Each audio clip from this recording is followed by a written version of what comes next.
no one understands. From here to the stars, you'll buy candy bars. Rides a kid with a knack for invention. Eventually, when you were a kid, we fairly Superpowered mind, a mechanical king.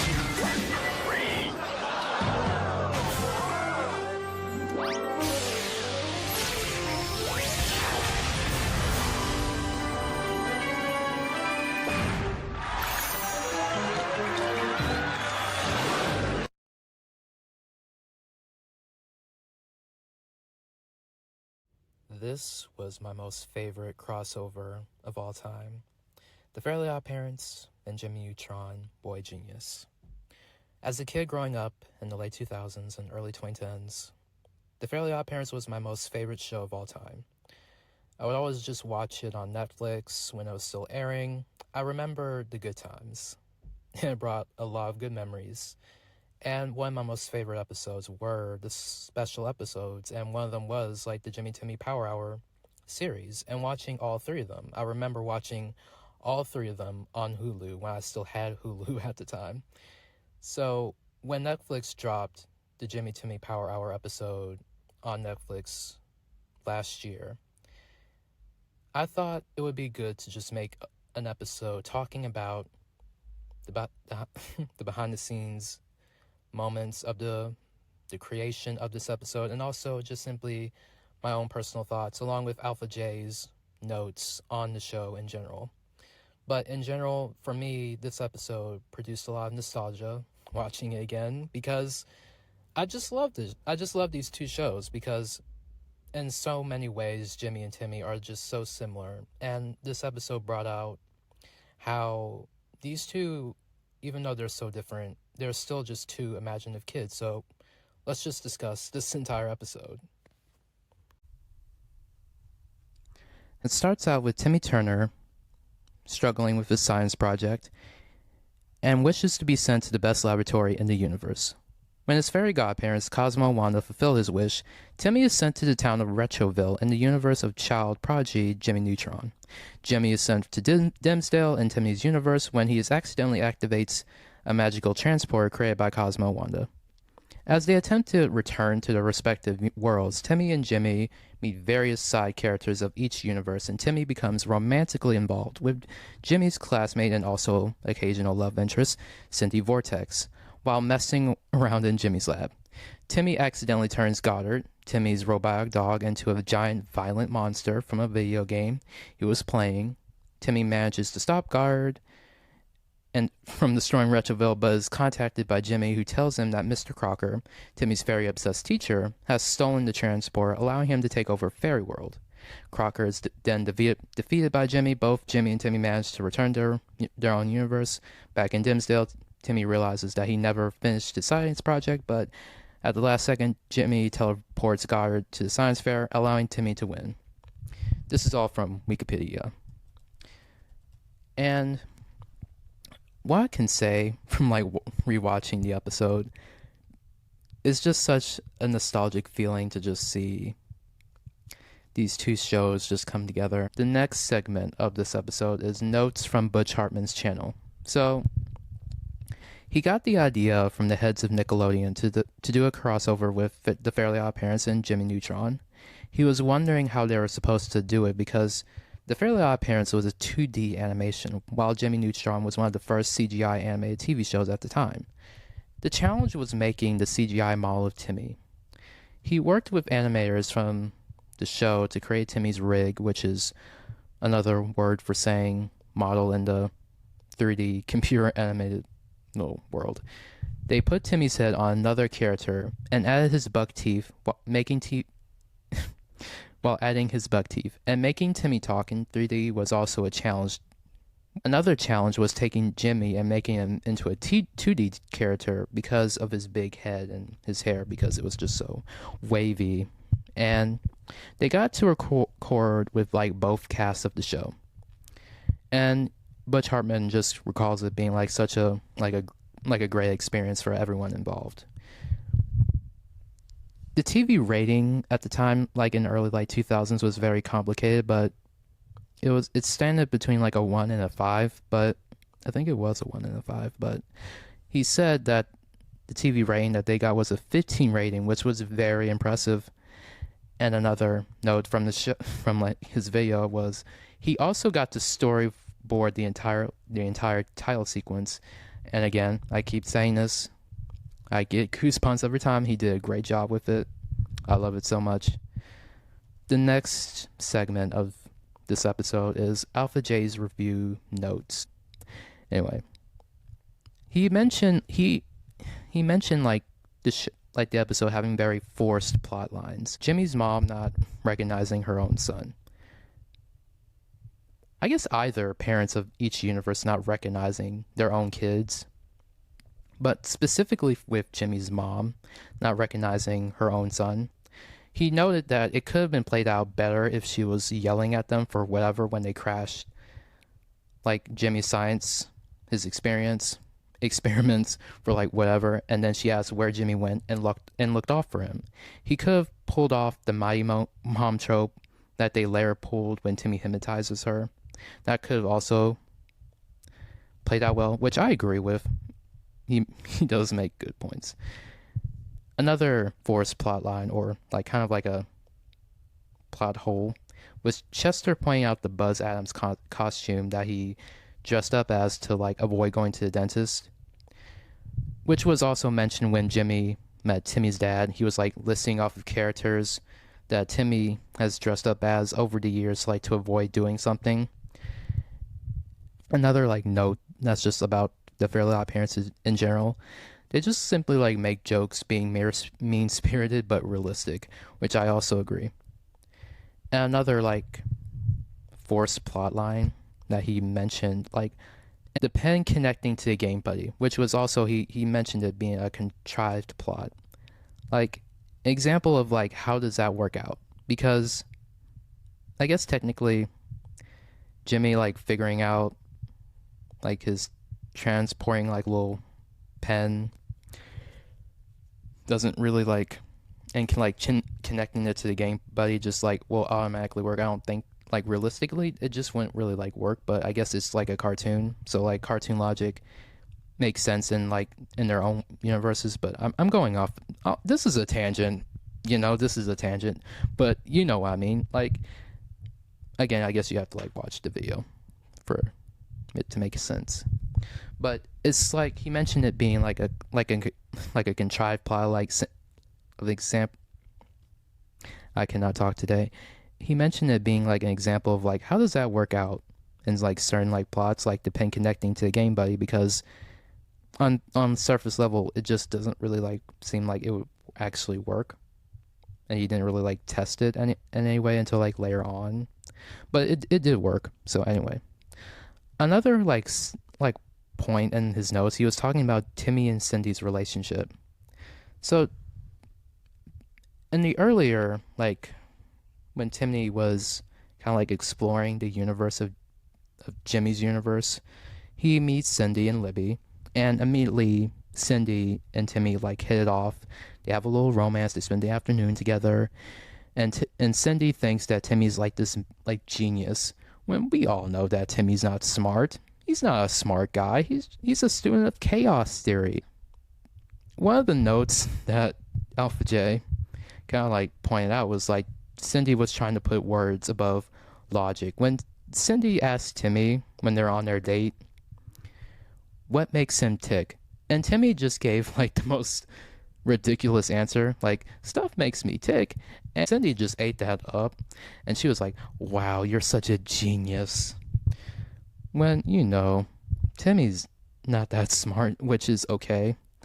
Another note was Cindy being in love with Timmy for the simple fact that he is smart, which he isn't, because which one note that Alpha J pointed out, which I definitely did not see, but also agree with, was Timmy. We all know that Timmy's not smart, but because Cindy helped Timmy, he said that Cindy was so smart, and all he did was kind of like feed her own ego, which is something that Jimmy doesn't really do.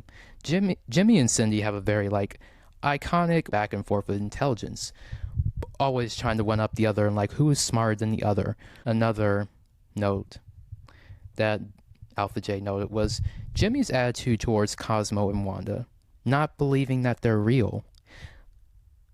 It sort of makes sense for him to think that they're like computer programs, but another like theory that someone like mentioned like in a video that I was watching of like Jimmy and Timmy meeting and like shaking hands, which is also a scene that gives me goosebumps. They said that Jimmy knows that Cosmo and Wanda are real. He just doesn't want to like tell Timmy that he knows so Timmy can keep his fairies, which is an interesting theory, but I still think that he really does believe that they're like computer programs.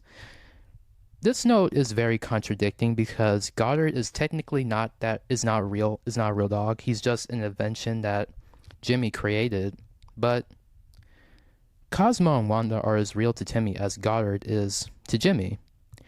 And they're both kids. They both have a huge imagination, and Alpha J noted in this episode, Jimmy is having like a complete lack of emotional intelligence, which is like a typical trope in cartoon geniuses. They just have this complete lack of emotional intelligence, like acknowledging that their actions have consequences on others, not having that emotional in-depth, and like sometimes they can be like a little harsh and like a little harsh sometimes, and sometimes they don't always like consider other people's feelings sometimes. And in this episode, it really came out.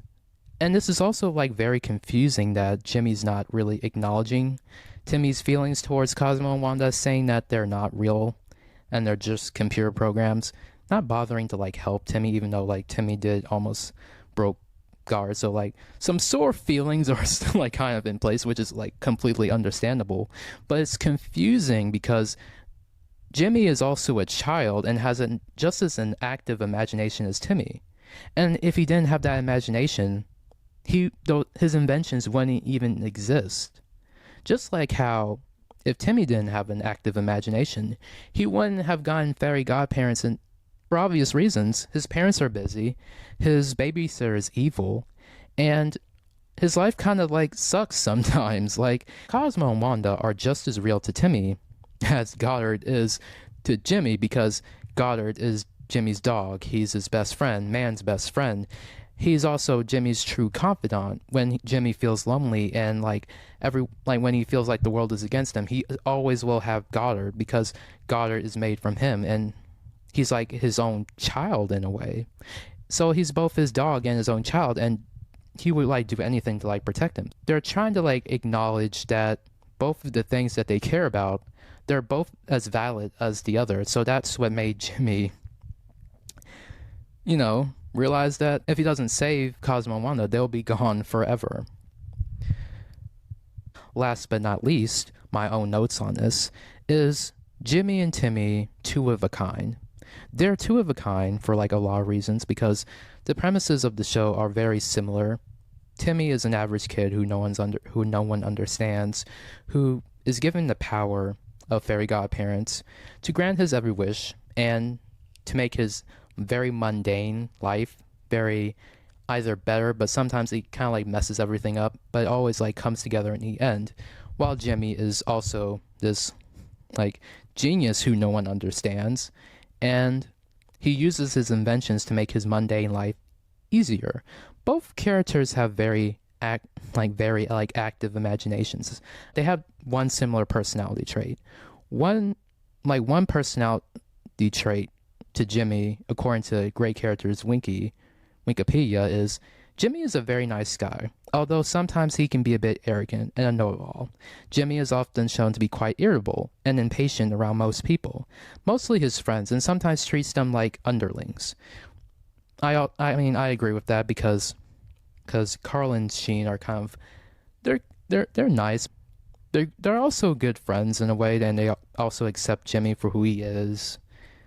They have fun together, and even though sometimes Jimmy does treat them like underlings, he also sees them as equals at times, and even like includes them in in many things.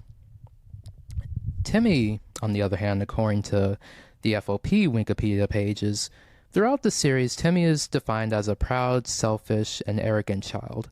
However, he makes up for it by being extremely witty and clever. He is also truly brave and heroic, proving to be rather caring and loving. One key word in both of these descriptions of their personality is arrogant. They're both very arrogant little children because the lives that they were born into sometimes isn't really that great, and sometimes that can be like it can involve it can kind of like it can kind of like develop into like very like negative personalities traits.